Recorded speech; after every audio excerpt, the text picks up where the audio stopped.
YSM news కి స్వాగతం। Valentine's day రోజు ఏపీలోని అన్నమయ్య జిల్లాలో దారుణం జరిగింది। ఓ యువతిపై కత్తితో దాడి చేసి ఆపై యాసిడ్ పోసి ఓ యువకుడు ప్రేమికుల దినోత్సవం రోజున దారుణం చోటు చేసుకుంది। తనను ప్రేమించడం లేదన్న కోపంతో యువతిపై యాసిడ్ దాడికి పాల్పడ్డాడు ఓ యువకుడు। అంతకుముందు ఆమెపై కత్తితో సైతం దాడికి పాల్పడ్డాడు। అన్నమయ్య జిల్లా గుర్రంకొండలోని శుక్రవారం ఉదయం ఈ దారుణం చోటు చేసుకుంది।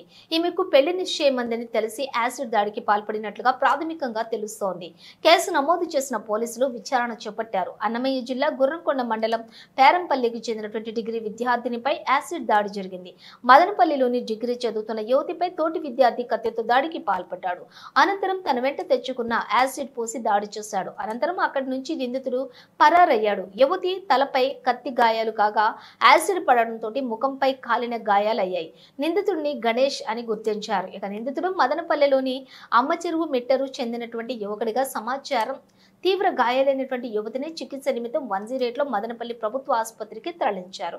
యువతికి వివాహం నిశ్చయమైంది। ఏప్రిల్ నెలాఖరులోనే 29వ తేదీన ఆమె వివాహం జరగాల్సి ఉంది। కానీ అంతలోనే ప్రేమ పేరుతో ఓ యువకుడు కత్తితో దాడి చేసి ఆమెపై యాసిడ్ పోసి హత్యాయత్నం చేశాడని ఆమె కుటుంబ సభ్యులు కన్నీటి పర్యంతమయ్యారు।